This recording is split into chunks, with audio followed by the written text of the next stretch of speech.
Finally, na-paid na jud ang akong earnings sa in-stream ads. So, grabe akong kalipay. Siyempre, kay swildado na jud ta ni Meta. So, legit jud siya. Makasahod jud ta madugay. Basta mag-porsige lang jud ta og post og mga videos nga healthy. So, karon is nagpasalamat ko sa mga viewers, sa mga followers, sa akong mga friends. Thank you niya.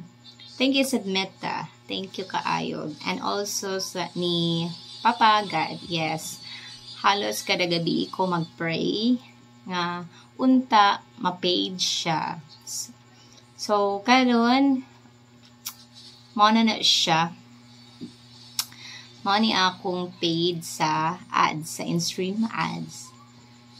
So, naa siya sa 5 digits.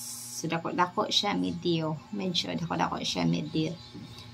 Unya, kung ani siya, na-paid naman siya karong adlaw. So, magpaabot in 7 days para musud na sa atong bank account. Yeah.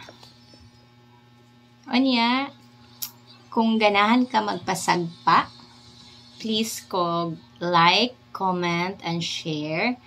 And also, follow and subscribe sa akong mga account para masagpa tika. Yes.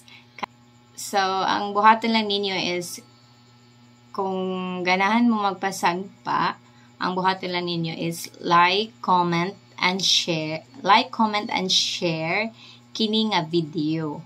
Onya, i-follow ko o i-subscribe sa akong YouTube channel. Anya, pag mabuhat na nimo tanan, adto ka mag-comment og done sa akong YouTube channel. Yes, ang akong YouTube channel is @May_Anod.